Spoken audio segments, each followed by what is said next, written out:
अजर अमर नहीं है।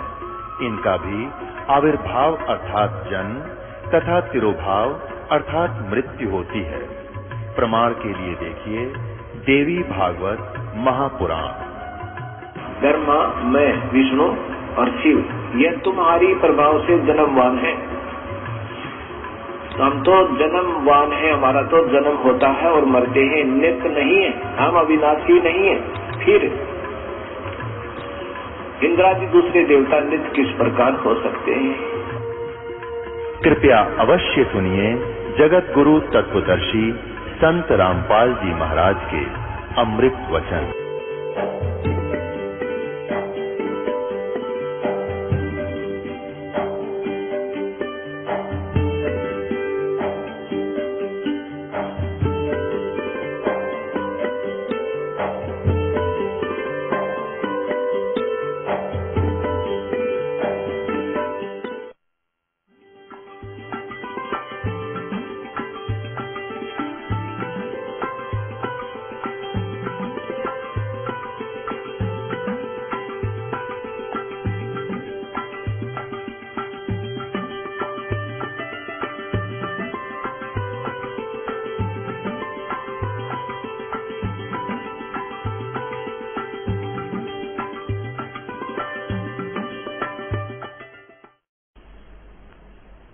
पुण्यात्माओं, ठीक है, परमात्मा ने आपका पिछला संस्कार है, आपके अच्छे पुण्य है, आपको धन दिया है, माया दी है, ठीक है, अपना को मकान ठीक सा बना लीजिए,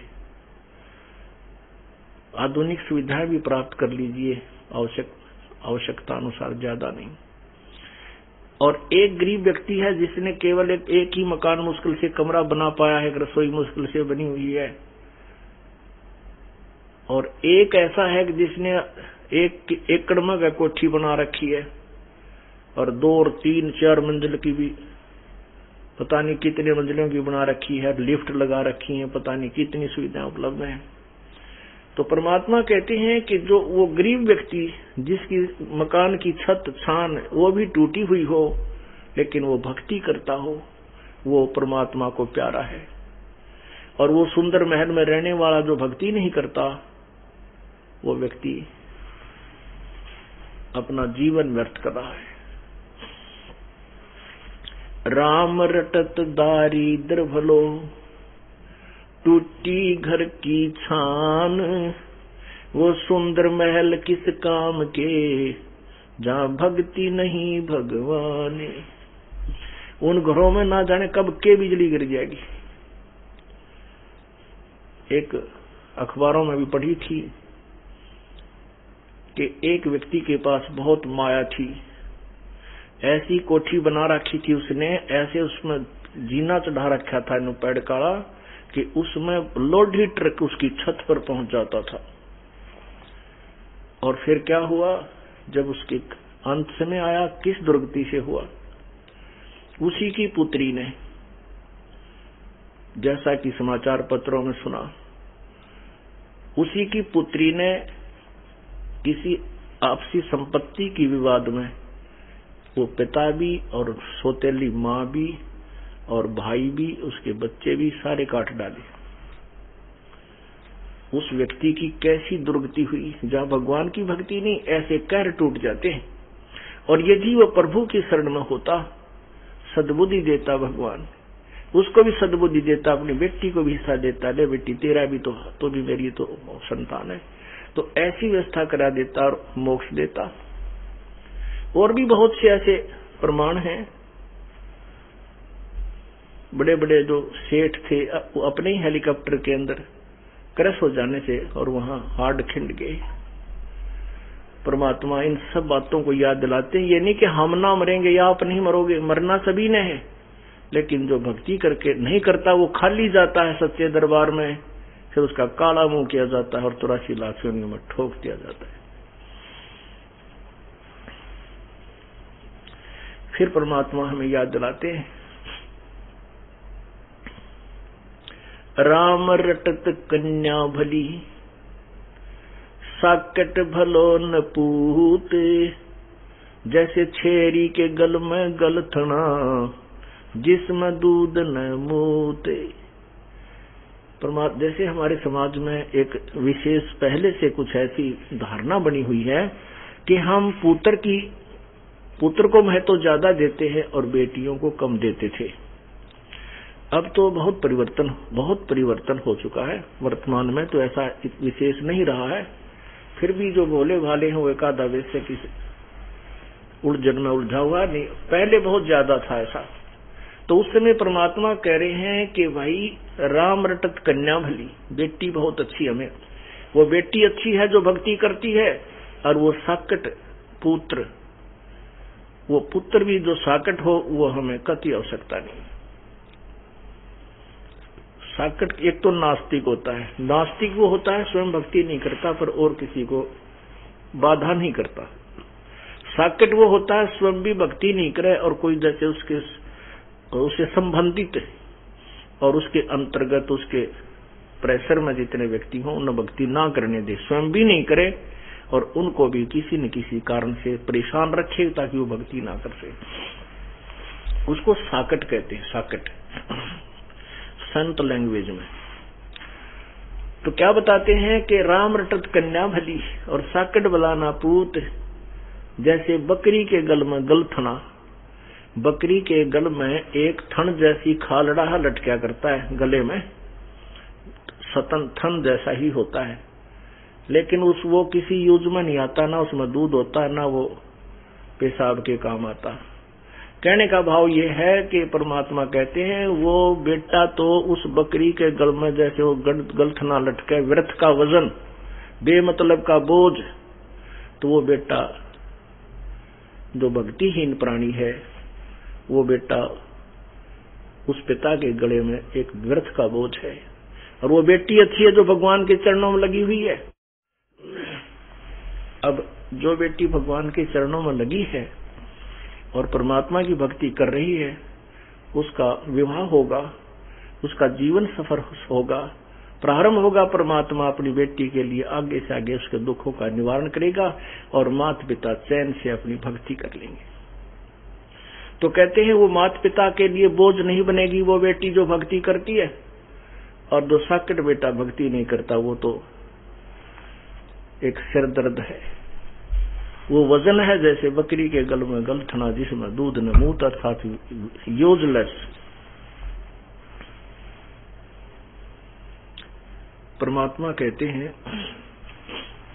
बेटा जाया खुशी हुई बहुत बजाए थाल, ये तो आना जाना लगा हुआ है जो कीड़ी का नाल।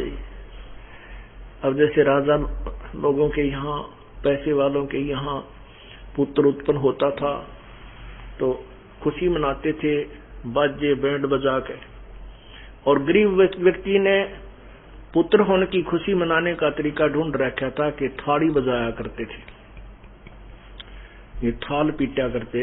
तो जहां भी कहीं आसपास थाली की बजने की आवाज आती तो आसपास गोहंड के व्यक्ति समझ जाया करते कि उनके घर में बच्चा होने वाला था, तो उनको लड़का उत्पन्न हुआ है। ये थाली बजाना लड़का उत्पन्न होने की पहचान होती थी। तो परमात्मा कहते हैं बेटा जाया खुशी हुई बहुत बजाए थाल, ये तो आना जाना लगा हुआ है जो कीड़ी का नाल। 1 लाख जा रहे हैं, 1.25 लाख जन्म लेने के लिए आ रहे हैं, 1 लाख मर के जा रहे हैं, 1.25 लाख जन्म उत्पत्ति के लिए भागे आ रहे हैं, अलग अलग माताओं के गर्भ में प्रवेश कर रहे हैं। अब परमात्मा याद दिलाते हैं झूठे सुख को सुख कहे मान रहा मन मोदे, ये सकल चबीना काल का कुछ मुख में कुछ गोदे।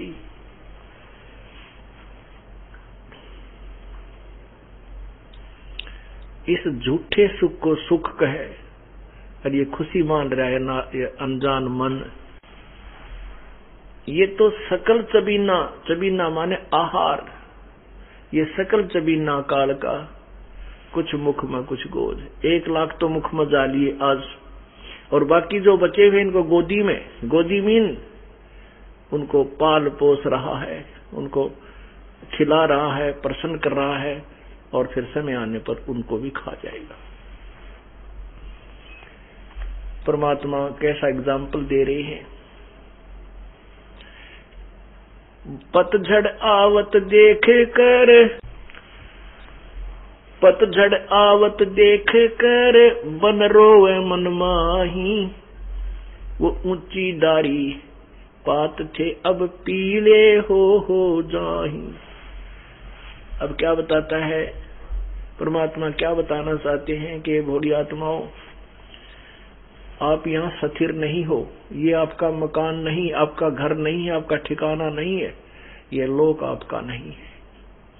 आज यहाँ जन्मे हो, मृत्यु होगी, ना जाने कहाँ नरक में डाले जाओगे। कोई पुण्य है उनको स्वर्ग में रखा जाएगा, और पुण्य स्वर्ग में समाप्त होते ही आपको तुरंत नरक में डाल दिया जाएगा।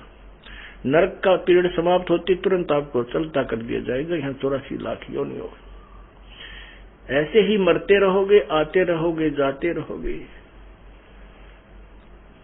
इसलिए बताया है कि जैसे पतझड़ अब आएगी, आ चुकी है। अब क्या होगा कि पहले वाले पत्ते पीले पीले होकर के टूट टूट कर गिर जाएंगे,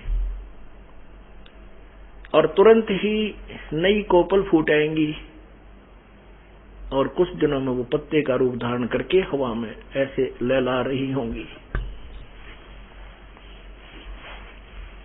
और 1 वर्ष तक वो मस्ती मार लेंगी, फड़फड़ फड़फड़ कर लेंगे।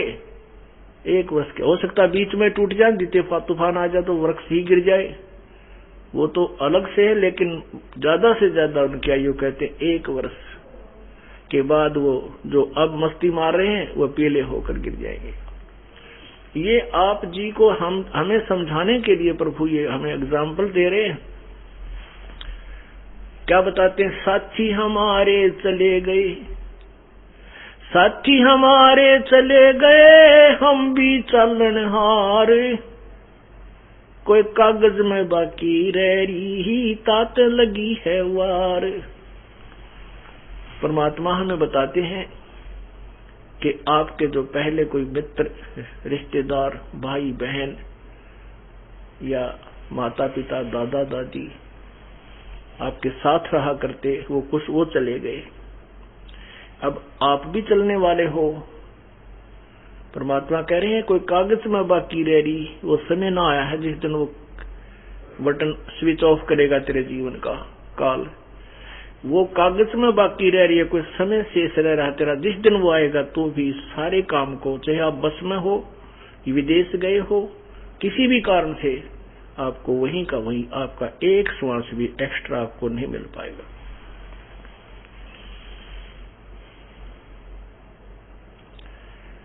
इसलिए प्रभु को मत भूल।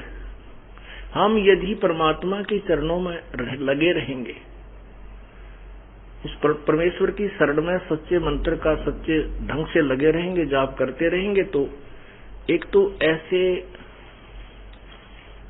हमारा परमात्मा हमारे जीवन में वृद्धि करेगा, और ऐसी बेमौत नहीं मरेंगे हमारे भक्त परमात्मा के जो सच्चे भक्त होते हैं। लेकिन जो भक्ति नहीं करते उनके लिए ये शिक्षा उपदेश परमात्मा बता रहे हैं।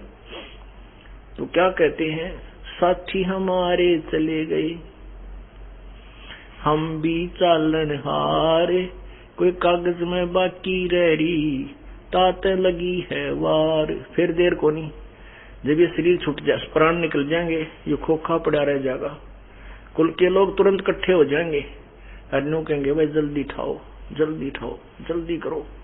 और कोई लकड़ी ढोने लग जाएगा, कोई कुछ व्यवस्था करने लग जाएगा, और जिसका वो मृत्यु होती है घर में, वो बेचारे बुरा हाल रो रो कर टक्कर मारने लग जाएंगे। तो परमात्मा कहते हैं यहाँ फिर कति देर नहीं है, इतने देर है, इतने तेरी स्विच ऑफ ना होता या मृत्यु ना आती तेरी। फिर क्या बताते हैं, आगे गए ना बावड़े, जो पहले चले गए वो तो तूने देखे नहीं, आगे तेरे पास नहीं आएंगे, नहीं आए। और रहते भी सब जाही, बिन साहिब की बंदगी की ठोर ठिकाना नहीं। पहले चले गए वो तो वापस नहीं आए, आपको वो जो के तुम उसी स्वरूप में नहीं मिले, वो वैसे तो आते रहेंगे 84 लाख योनियों में। पहले गए ना बावड़े रहते भी सब जाही, बिन साहिब की बंदगी की ठोर ठिकाना नहीं। कबीर परमेश्वर की भक्ति बिना जीव की कहीं भी ठिकाना नहीं है। अब यहाँ मनुष्य जीवन में से राजा बना है, मृत्यु जिस दिन समय आएगा वो राजा जो का तो हार्ट अटैक से या किसी अन्य कारणों से तुरंत मृत्यु को प्राप्त हो जाएगा। उसके बाद फिर नरक जाएगा या स्वर्ग जाएगा, जैसे उसके पुण्य होंगे तो वहां स्वर्ग गया, स्वर्ग में समय पूरा होती, ऐसे ही चलाचली कर देंगे। चलो फिर नरक में फिर 84 लाख योनियों, कुत्ते की जुन्नी पाई, कुत्ता मृत्यु हो गया, फिर गधे की पाई, गधे में मृत्यु हुआ, आगे फिर और अन्य प्राणियों में। कहती हैं किते ठिकाना कौन। आज कोठी बनाई है, एक व्यक्ति एक शहर में बहुत बड़ी कोठी बनाई उसने मेन रोड के ऊपर, और उसमें एक मार्केट टाइप बिल्डिंग बनाई जिसमें सैकड़ों दुकान बनाई, और बना रहा था और सैकड़ों दुकान, और उसका उद्देश्य था कि ये कम से कम भी 2-4 लाख रुपए डेली का मुझे लाभ देगी, इतना पैसा मेरे जो है ना कमाऊंगा। वो क्या कर रहा था कि आधी बिल्डिंग बन चुकी थी, आधी शेष थी, वहां मजदूर जो काम करते थे उनको पैसे दे करके वहीं पटड़ा गाल कर स्नान करने लग गया। गर्मियों के दिन थे, स्नान करके अपना जो है ना तैमंद धोती बांधी थी, और बांधते ही हार्ट अटैक हो गया, वहीं का वही लुट गया। वो मजदूर वहीं पर अपने कुछ नोट नाट गिनती कर रहे थे, वहीं बैठे थे, कुछ चले गए थे। 1 सेकंड में मृत्यु होगी और वो उसकी पलान नो की नो रहेगी। तो परमात्मा हमें याद दिलाते हैं,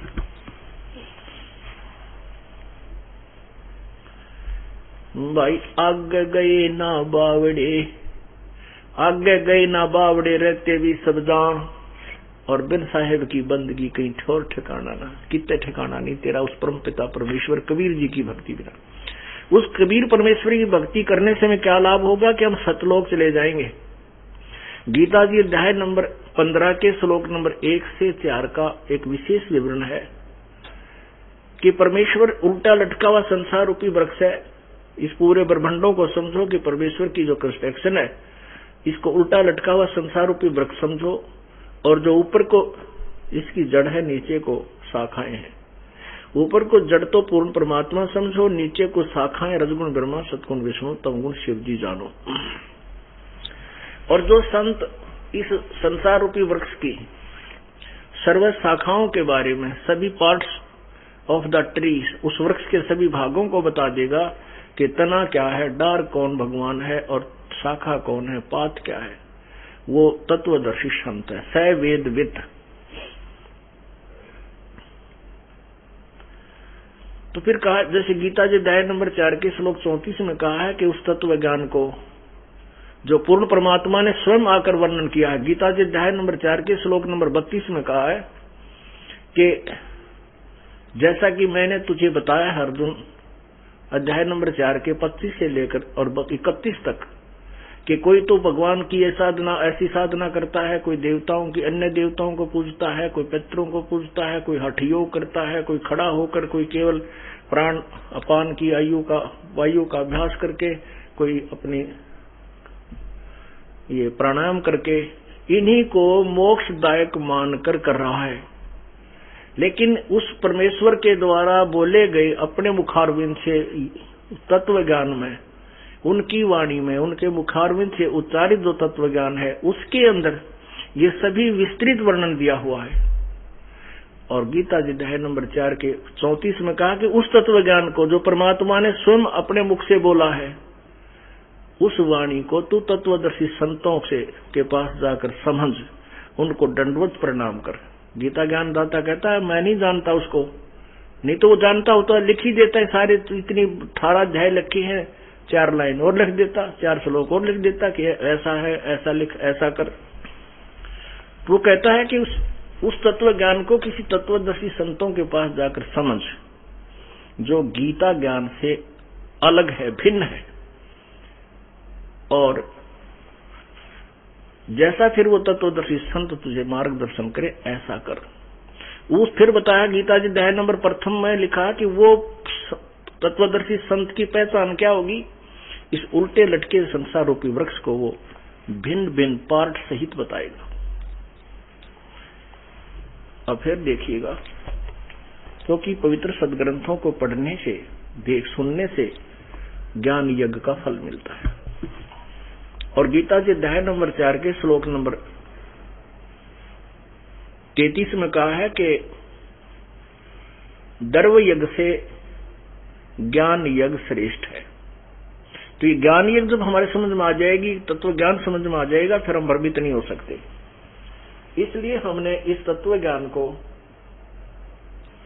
रह रहकर सुनना और पढ़ना होगा, ताकि हमारा जो भ्रम अंधेरा है वो पूर्ण रूप से नष्ट हो जाए।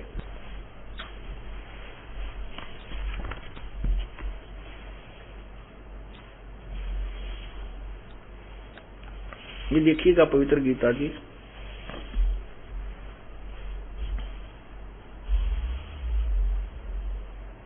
जयदयाल गोविंद का द्वारा इसका अनुवाद है, गीता प्रेस गोरखपुर से प्रकाशित है।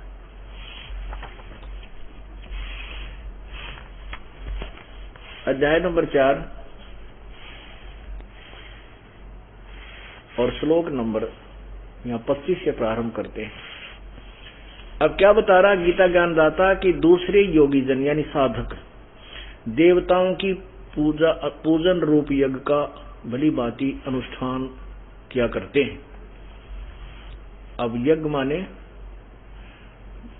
देवताओं की, यज्ञ का माने पूजा का, यज्ञ माने पूजा, धार्मिक अनुष्ठान। कुछ तो देवताओं की पूजा क्या करते हैं, अन्य योगी जन ब्रह्मग्नौ परब्रह्म परमात्मा रूप अग्नि में, ब्रह्मग्नौ का अर्थ होता है परमात्मा के वियोग रूपी अग्नि में, इसका अर्थ ही होता है यज्ञ के द्वारा, यानी विरह को ही भक्ति मानते, आत्म रूप यज्ञ का हवन किया करते हैं। और 26 में कहा है कि अन्य योगीजन श्रोत्र आदि समस्त इंद्रियों को संयम रूप अग्नि में हवन किया करते हैं, दूसरे शब्द आदि समस्त विषयों को इंद्रिय रूप अग्नि में हवन किया करते हैं। अब ये क्या बताया जा रहा है, गीता ज्ञान दाता कह रहा है कि कोई तो अन्य देवताओं की पूजा करते हैं, कोई केवल एक वियोग वैराग में गाते बजाते, या जैसे आपने पढ़ा होगा, कभी सुनाते हैं हम कई बार, कि जैसे ऋषभ देव जी को इतना वैराग हो गया, वो उस वैराग में जंगल में घूम रहा था, इतना उस विरह अग्नि में, परमात्मा के पाने की विरह अग्नि में।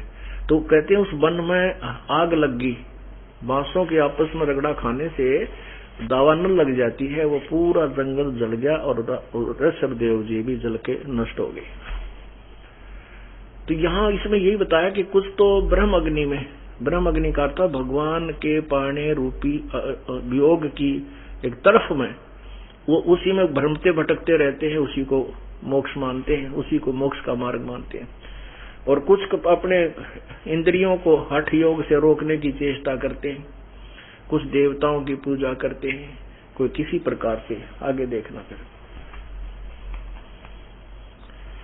आप 26 आपने पढ़ लिया, अब 27 देखो। दूसरे योग, हाँ ये आपने पढ़ लिया। हाँ, दूसरे योगीजन इंद्रियों की संपूर्ण क्रियाओं को और प्राणों की समस्त क्रियाओं को, प्राण माने श्वासों की, ज्ञान से प्रकाशित आत्म संयम योग रूप अग्नि में हवन किया करते हैं। अब इसका क्या अर्थ बताते हैं कि जैसे कुछ तो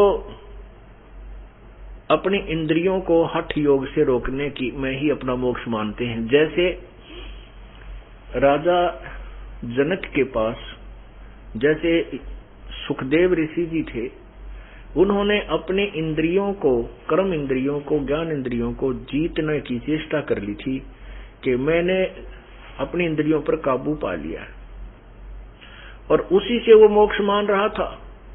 तो राजा जनक के पास जब वो गए उनसे उपदेश लेने के लिए, तब राजा जनक ने कहा था कि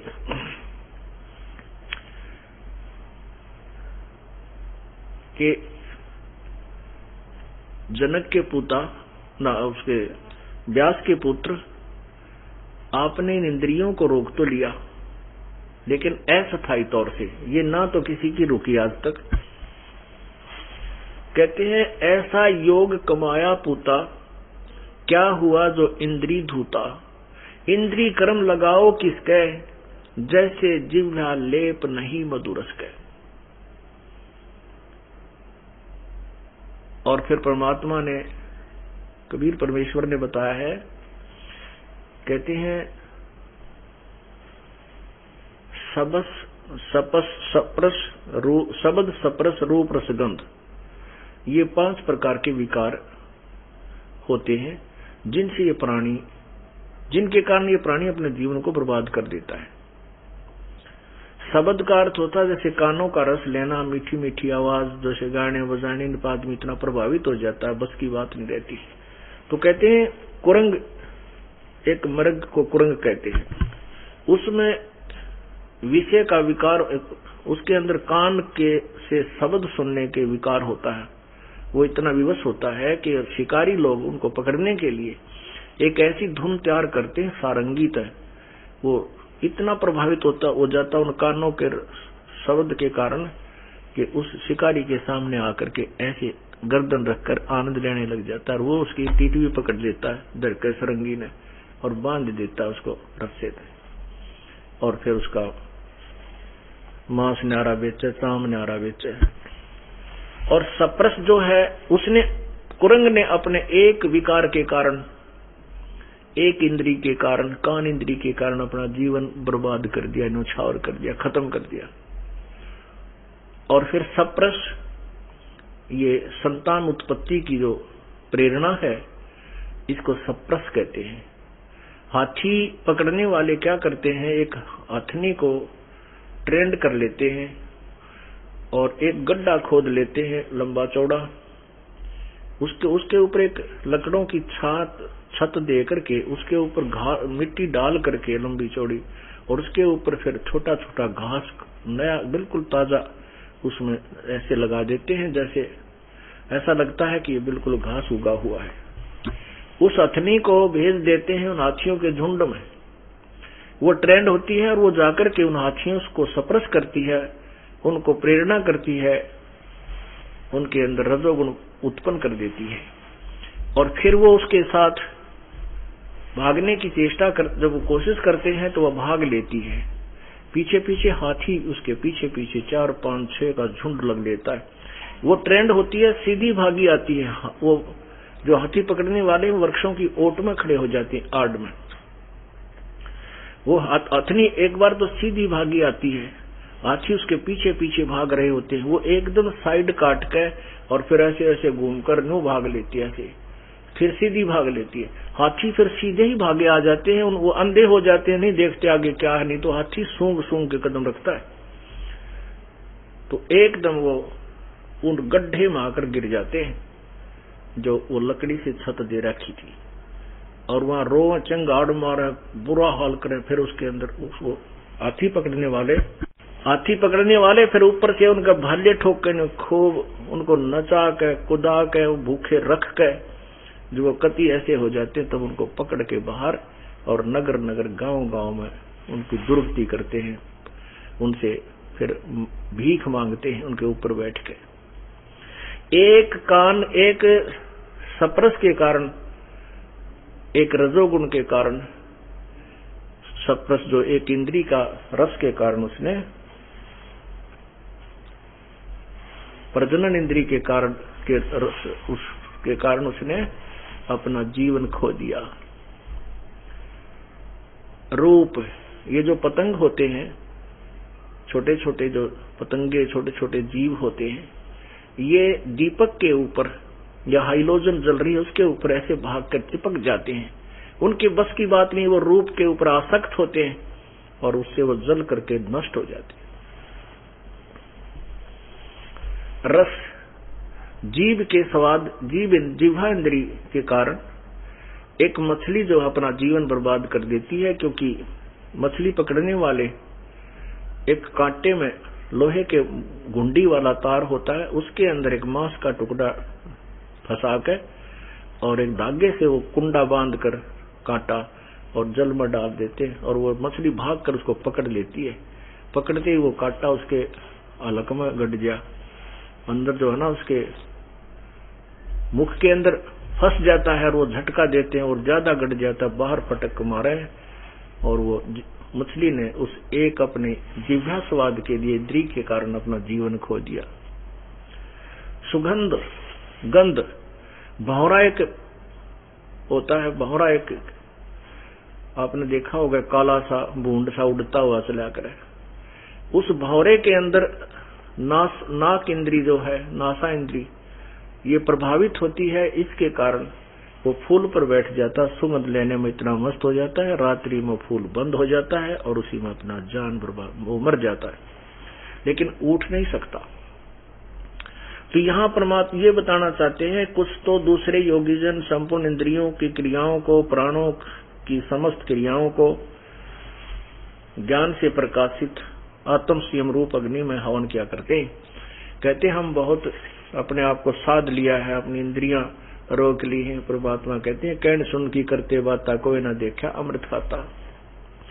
कहते हैं परमात्मा कहते हैं कि कुरंग, मतंग, कुरंग, मतंग, सरंग और भरंगा इंद्री एक ठगो तिस अंगा।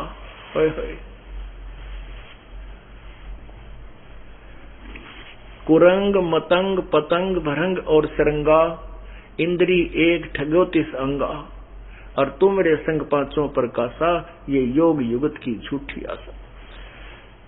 एक एक प्राणी, उन प्राणियों में एक एक इंद्री प्रभावित थी, जिसके कारण अपना जीवन खो दिया। तुम्हारे साथ तो पांचों विकार आपके अंदर, मनुष्य जीवन के अंदर काल ने ये पांचों फिट कर दिए, और किसी न किसी कारण तो तेरे जाल में रहेगा ही रहेगा।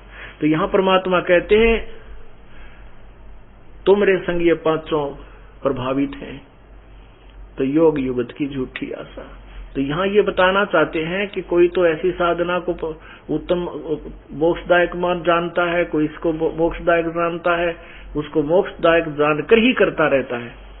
कहते हैं आगे बताएंगे कि वो तो इनके विषय में और विस्तृत ज्ञान तत्वदर्शी संत, वो परमात्मा ने आकर ही अपने मुखारविंद से बताया हुआ होता है, वो तत्व ज्ञान है। अब देखिएगा अध्याय नंबर 4 चल रहा है, आपने 27 सुना। दूसरे योगीजन इंद्रियों की संपूर्ण क्रियाओं को, प्राणों यानी श्वासों की समस्त क्रियाओं को ज्ञान से प्रकाशित, यानी अपनी सूझबूझ तनु का हमने संयम कर लिया। आत्म संयम योग रूप अग्नि में हवन करते हैं। 28 में देखो, कई पुरुष द्रव्य यज्ञ संबंधी यज्ञ करने वाले हैं, यानी भंडारे भंडूरे करते रहते हैं। तपस्या करने वाले ही, कितने ही अन्य जो तपस्या रूप यज्ञ करने वाले जो तप करते हैं, हठ योग करके, खड़े होकर, बैठकर, जो पानी में कहीं कहीं, तथा कि दूसरे कितने ही योग रूप यज्ञ को हवन करते हैं। कुछ योग ही करते हैं, जैसे योगासन जिनको कहते हैं, करते हैं। कितने ही करते, कितने ही अहिंसावादी तीक्ष्ण व्रतों से युक्त यत्नशील पुरुष स्वाध्याय रूप यज्ञ, ज्ञान यज्ञ करने वाले हैं। अब देखो कहते कुछ तो बेचारे इसे जबरदस्त इतना तप, इतना भयंकर जो है ना कष्ट सहन करते हैं, तीक्ष्ण, जैसे आपने जैनी साधु देखे होंगे, पैरों पर नंगे, मुंह पर पट्टी बांध लेंगे, कहती है इसी को मोक्ष मानते हैं। कहते नावा भी कोई ना कदे, कुछ ऐसे हैं जैनियों में कि स्नान भी नहीं करना है, स्नान करने तो जीव मर जाएंगे। अरे तेरा बोला पैदल चलो, फिर कितना मार दो तुम, मतलब अब बिना ज्ञान के, बगैर तत्व ज्ञान के ऐसे कहते हैं सभी अपनी अपनी साधनाएं ऐसी ऐसी कर रहे हैं। कुछ स्वाध्याय जैसे किसी ने बता रखा गीता जी का एक पाठ डेली कर लिया करो, एक अध्याय, ओहो बेड़ा पार हो जाए। कहते इस स्वाध्याय से ही कोई मोक्ष मानते हैं? नहीं। अब कहते इस सारे इस सभी के विषय में तत्व ज्ञान से निर्णय होगा। तो परमात्मा ने स्वयं अपने मुखारविंद से बोला हुआ है। इस पवित्र गीता जी के ज्ञान को हमने इस तरीके से समझना है जो इसका वास्तविक लाभ हमें मिलेगा। अब देखना अध्याय नंबर 4 का आपने ये 28 तक सुन लिया। अब 29, 30 दूसरे कितने ही योगीजन अपान वायु में प्राण वायु को हवन करते हैं, वैसे ही अन्य योगीजन प्राण वायु में अपान वायु को हवन करते हैं। अन्य कितने ही नियमित आहार यानी कुछ कम आहार करने वाले प्राणायाम प्रायण पुरुष प्राण और अपान की गति को रोककर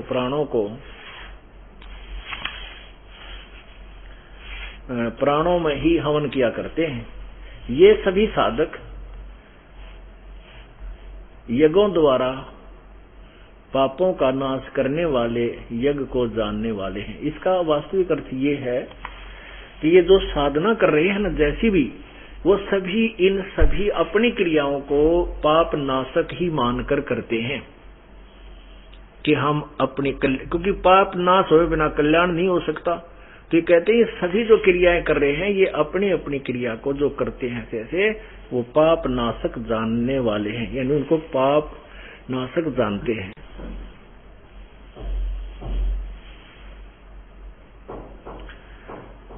अब आपने 29, 30 में क्या पढ़ा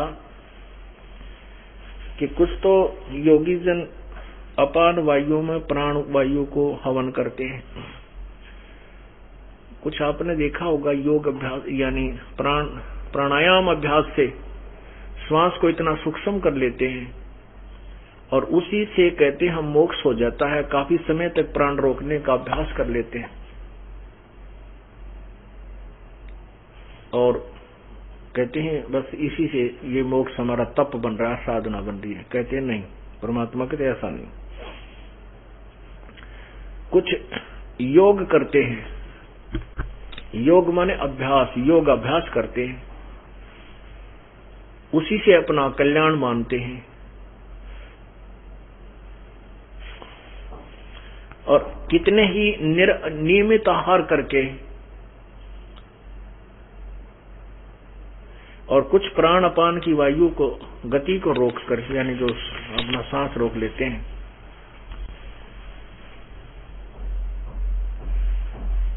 आगे बताया है कि ये वैसे तो सभी समझते हैं कि हम जो साधना कर रहे हैं वो पापनाशक, उनको पापनाशक ही जानते हैं। आगे बताया है कि हे कृष्ण, हे कुरुश्रेष्ठ अर्जुन, ये देखिएगा 31 फिर पढ़िए। हे कुरुश्रेष्ठ अर्जुन, यज्ञ से बचे हुए अमृत का अनुभव करने वाले योगीजन सनातन ब्रह्म परमात्मा को प्राप्त होते हैं। यज्ञ से बचे हुए अमृत का अनुभव करने वाले और यज्ञ न करने वाले पुरुषों के लिए तो यह मनुष्य लोक भी सुखदायक नहीं है, तो फिर परलोक कैसे हो सकता है, सुखदायक हो सकता है।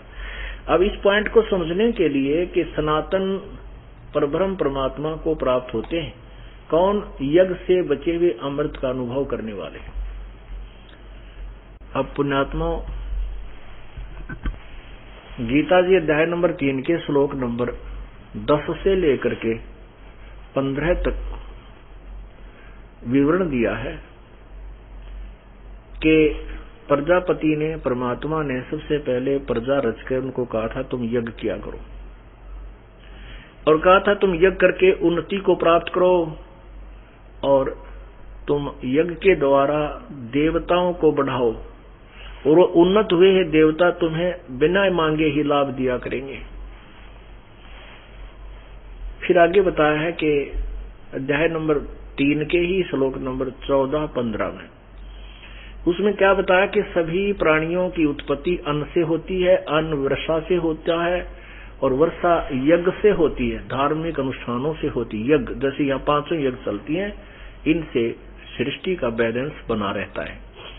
वर्षा यज्ञ से होती है, यज्ञ शास्त्र अनुकूल भक्ति कर्म से होते हैं। और यज्ञ यानी कर्म ब्रह्म ने लगाए। ब्रह्म इस काल के लोक में हम आए तो हमने काम करना पड़ा और ये अनुष्ठान करके अपना टाइम पास, इसे कुछ राहत लेकर के अपना गुजारा करते। लेकिन हम सतलोक में चले जाते हैं, वह कर्म में हमें सिद्धि प्राप्त हो जाती है, वहां काम नहीं करना होता। लेकिन यहाँ हम आए काल के लोक में तो हमारे कर्म लगे। ये कर्म लगाए काल ने, ब्रह्म ने, और इस काल ब्रह्म की उत्पत्ति हुई उस परम अक्षर ब्रह्म से, यानी अक्षर ब्रह्म से, परम अक्षर ब्रह्म से, पूर्ण परमात्मा से। और वो पूर्ण परमात्मा सर्वगतम ब्रह्म, वो पूर्ण परमात्मा सर्वव्यापक वासुदेव पूर्ण परमात्मा ही यज्ञों में प्रतिष्ठित है। यज्ञों में यानी उस पूर्ण परमात्मा को इष्ट मानकर जो साधना करते हैं, वो उसको प्रतिष्ठित रख करके कबीर परमेश्वर पूर्ण परमात्मा के प्रति को इष्ट मानकर, तो फिर उससे जो लाभ होता है वो सभी वो पूर्ण लाभ प्राप्त होता है। वो वास्तविक यज्ञ है। अब देखना, अब गीता जी अध्याय नंबर 4 के श्लोक नंबर 31 में कहा कि यज्ञ से बचे हुए अमृत का जो अनुभव करते हैं। अब तीसरे अध्याय का आप देखिएगा, ये 3 श्लोक आपको 4-5 श्लोक पढ़ाएंगे, क्योंकि तीसरे से कंटिन्यू आ रहा है ये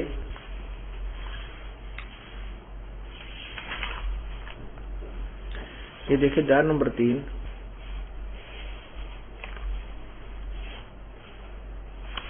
और यहां से 10 नंबर श्लोक से शुरू करते हैं। प्रजापति ब्रह्मा ने कल्प के आदि में यज्ञ सहित प्रजाओं को रचकर उनसे कहा था, तुम लोग इस यज्ञ के द्वारा वृद्धि को प्राप्त हो। यह यज्ञ तुम लोगों को इच्छित भोग प्रदान करने वाला हो। अब 11वें में कहा है कि इस यज्ञ के द्वारा देवताओं को उन्नत करो और वो देवता तुम लोगों को उन्नत करें। इस प्रकार निस्वार्थ भाव से एक दूसरे को उन्नत करते हुए तुम लोग परम कल्याण को प्राप्त हो जाओगे। आगे 12 में कहा है कि यज्ञ के द्वारा बढ़ाए हुए देवता तुम लोगों को बिना मांगे ही इच्छित भोग निश्चय ही देते रहेंगे। इस प्रकार उन देवताओं द्वारा दिए हुए भोगों को जो पुरुष उनके बिना दिए स्वयं ही भोगता, वो तो चोर ही है।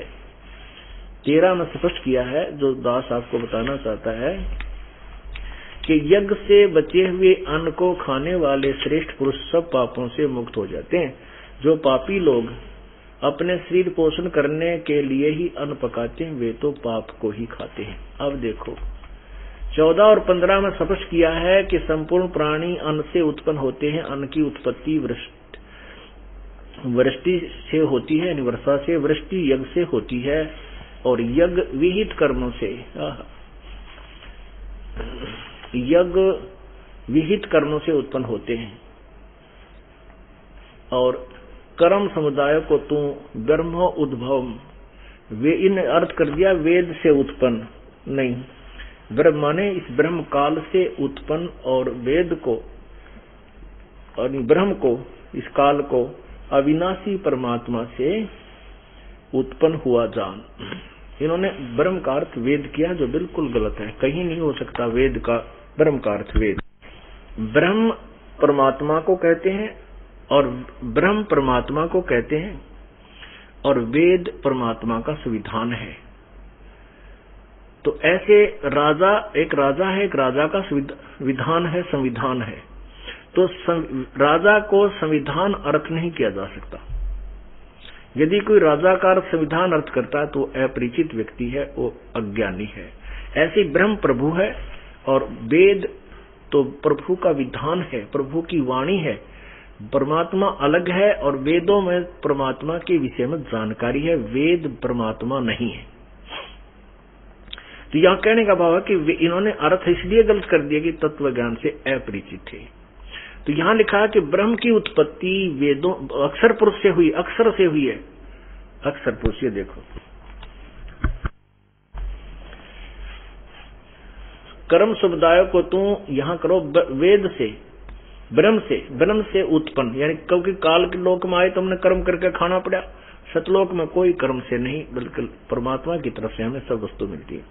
तो ब्रह्म की उत्पत्ति, ब्रह्म यहां ब्रह्म लिखना था, काल अविनाशी परमात्मा से, अक्षर सम उद्भवम, अविनाशी परमात्मा से उत्पन्न हुआ जान।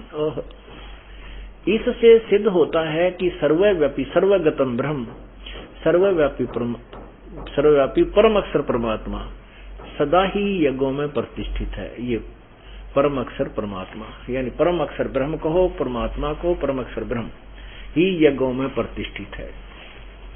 क्या मतलब हुआ कि जो अब ये समझना, इसको समझने के लिए आपको बार बार ये क्लास समझाया जाएगा। आप स्टूडेंट हैं, आप परमात्मा के प्राप्ति वाले विद्यालय, स्कूल, कॉलेज के यानी विश्वविद्यालय के विद्यार्थी हो। आपको रह कर ये चैप्टर रह कर ये क्लियर करना पड़ेगा दास को, कि ताकि आप स्वयं तो भक्ति करोगे ही और साथ में अन्य भोली आत्माओं को भी समझा करके इस दास के पास लाकर के उनका कल्याण करवाओगे, इस स्कूल में उनको भी प्रवेश दिलवाओगे।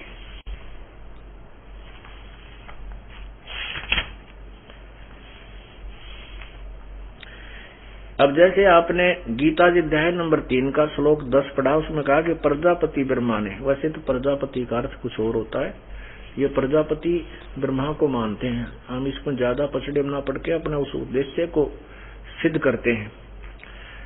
कल्प के आदि में यज्ञ सहित प्रजाओं को रचकर, यानी सब यज्ञों को अनुष्ठानों के विषय में भी बताया था और साथ में प्रजा की रचना की। तुम लोग यज्ञ के द्वारा उन्नति को प्राप्त हो, वृद्धि को प्राप्त हो, और तुम लोगों को यह यज्ञ तुम लोगों को इच्छित भोग प्राप्त कराए। 11वें में लिखा कि यज्ञ के द्वारा देवताओं को उन्नत करो। अब आपने ये भी पढ़ा है कि उस यज्ञ में प्रतिष्ठित वो परम अक्षर ब्रह्म है, और उस परम अक्षर ब्रह्म से ही ये ब्रह्म की उत्पत्ति हुई। वो सर्वगतम ब्रह्म, वो सर्वव्यापी अक्षर ब्रह्म यानी परम अक्षर ब्रह्म यानी परम अक्षर परमात्मा ही यज्ञों में प्रतिष्ठित है। अब यहां देखिएगा कि जैसे हमने एक भक्ति रूपी पौधा लगाना है, तो ये है पूर्ण परमात्मा रूपी मूल। जैसा हमने प्रारंभ किया था, इसको कहां से हमने प्रारंभ किया था? 15वें गीता जी अध्याय नंबर 15 के श्लोक नंबर 1 से 4। हम इसको समझाना के लिए आपको विस्तृत विवरण बता रहे हैं कि ये एक उल्टा लटका संसार रूपी वृक्ष है, जो जमीन से बाहर दिखाई देता, उसको हम पेड़ बोलते हैं, वृक्ष कहते हैं। और इसका ये तना मोटा तना कहलाता है, ये हिस्सा, ये पार्ट जो है ये मोटी डार कहलाती है, फिर आगे शाखाएं कहलाई जाती हैं, ये पत्ते हैं। तो इसमें बताया गीता जी अध्याय नंबर 1 में कहा कि ऊर्ध्व मूलम अधः शाखम, ऊपर को मूल वाला और नीचे को शाखाओं वाला।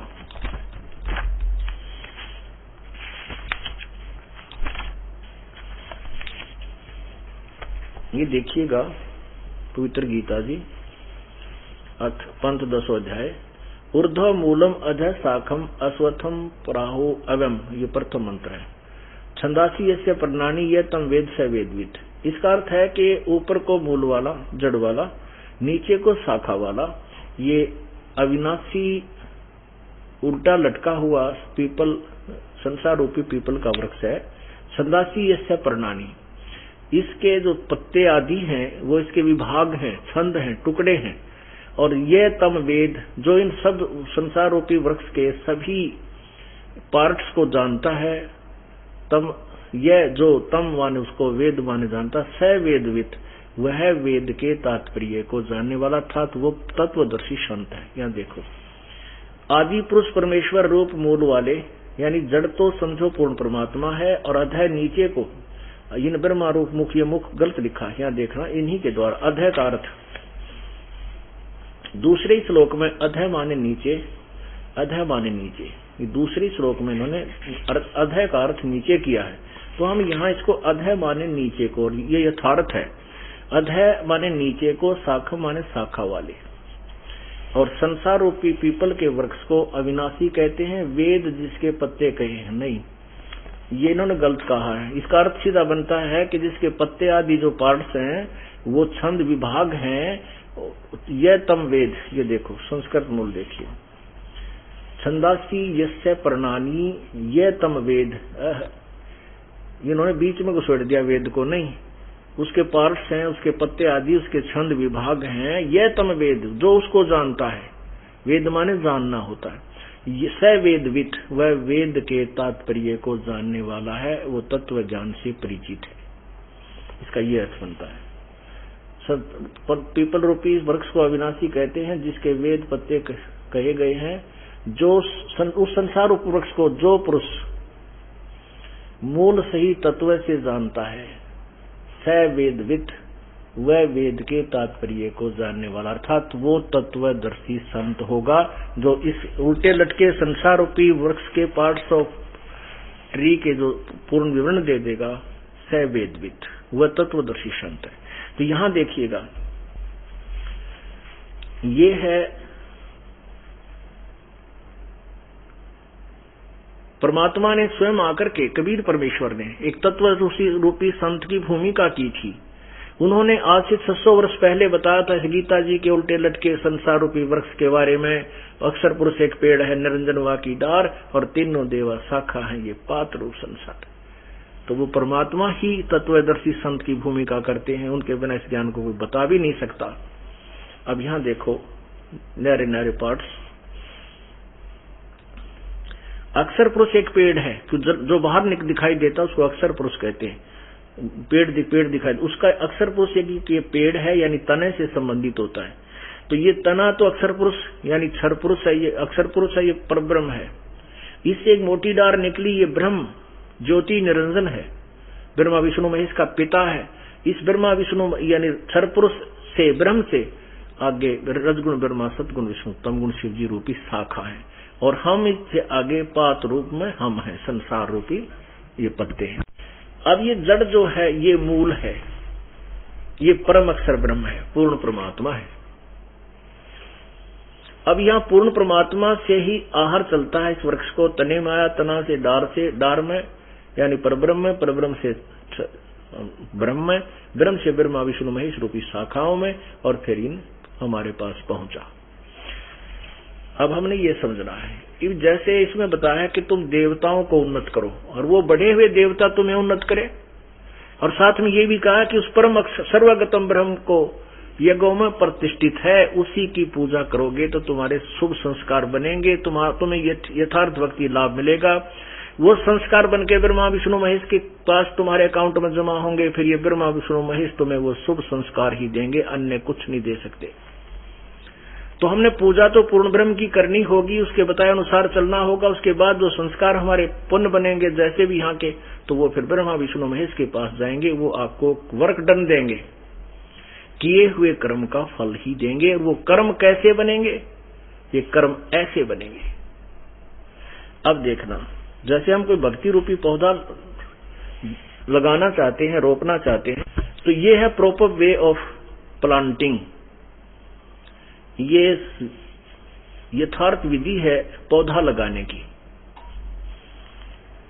अब यहां हम क्या करेंगे, जैसे जड़ को मिट्टी में डालेंगे, दबाएंगे गमले में या मिट्टी में गड्ढा खोदकर, और फिर उस मूल की जड़ की सिंचाई करेंगे, सेवा करेंगे, पूजा करेंगे, उसमें जल डालेंगे, खाद डालेंगे, तो वो खुराक फिर जड़ से तना में जाएगी परब्रह्म में, परब्रह्म से डार में जाएगी उस ब्रह्म में, और फिर डार से ब्रह्मा विष्णु महेश में पहुंचेगी, और फिर वो शाखा जो है वो फलों से लदबद हो जाएंगी, और फिर वो फल हमें प्राप्त होंगे किस विधि से, ये समझना है। फिर देखिएगा, ये है यथार्थ शास्त्र अनुकूल साधना अर्थात सीधा बीजा हुआ लगाया हुआ भक्ति रूपी पौधा। यहाँ हमने जड़ यानी पूर्ण परमात्मा की पूजा की, इसको प्रतिष्ठित किया। इससे आगे खुराक गई तनाव में अक्षर पुरुष में अर्थात परब्रह्म में, फिर डार में, डार से इन तीनों देवता ब्रह्मा विष्णु महेश रूपी शाखाओं में, फिर इनका फल लगेंगे। और अब हम क्या कर रहे हैं, हम उल्टी साधना कर रहे हैं। हमने इस भक्ति रूपी पौधे को उल्टा बो रखा है। हमने टहनियां ब्रह्मा विष्णु महेश की तरह हमने पूजा करनी शुरू कर दी, जड़ को छोड़ दिया, हम भक्तिहीन होते जा रहे। अब हम ऐसे पूजा कर रहे हैं जो शास्त्र विधि रहित है, शास्त्र विरुद्ध साधना अर्थात उल्टा बीजा हुआ लगाया हुआ भक्ति रूपी पौधा। तो यहां से पानी डाल रहे हैं, ये टहनियां गल गई और भक्ति रूपी पौधा हमारा सूख गया, हमें कोई लाभ नहीं हो रहा। अब हमने ना तो कोई छोड़ना है, हमने किसी कहते हैं आपके गुरुजी तो ब्रह्मा विष्णु महेश की पूजा को मना करते हैं और वो तो हमारे देवताओं को पूजा से मना करते हैं, वहां जाना ठीक नहीं। दास किसी को मना नहीं करता।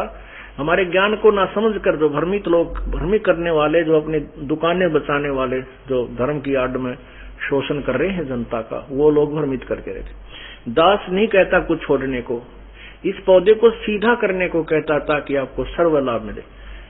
अब आप ऐसे पूजा करें, अन्य देवताओं की पूजा करते हो, और दास कहता है कि ऐसे करो बस। तो ब्रह्मा विष्णु महेश को हम कहां छोड़ेंगे, क्योंकि फल तो इन्होंने देना हमारे को।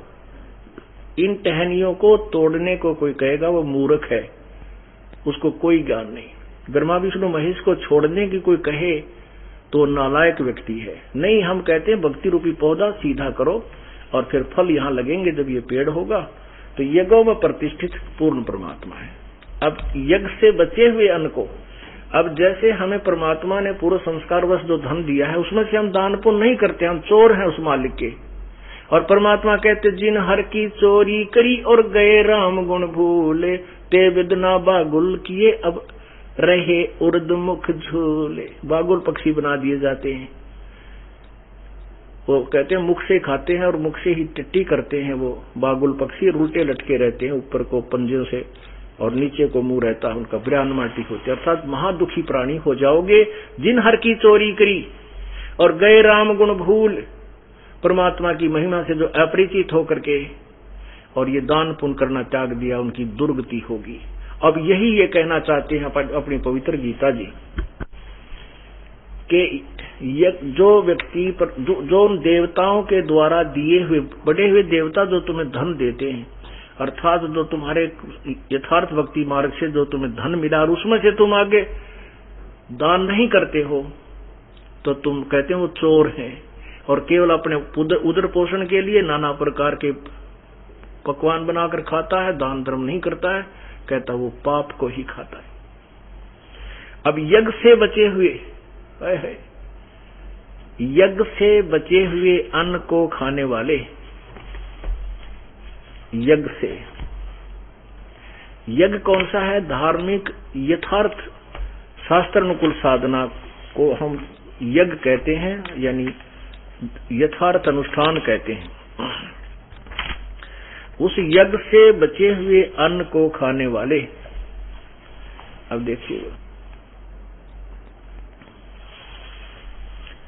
यज्ञ से अध्याय नंबर 3 के श्लोक नंबर 13 में, यज्ञ से बचे हुए अन्न को खाने वाले श्रेष्ठ पुरुष सब पापों से मुक्त हो जाते हैं। जो पापी लोग अपना शरीर पोषण करने के लिए अन्न पकाते हैं वे तो पाप को ही खाते हैं।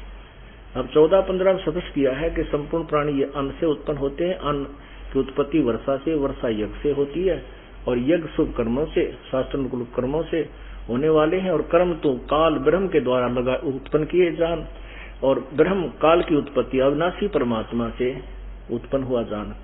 और इससे सिद्ध होता है कि वह सर्वगतम ब्रह्म, सर्वव्यापी परमेश्वर परम अक्षर परमात्मा सदा ही यज्ञों में प्रतिष्ठित है।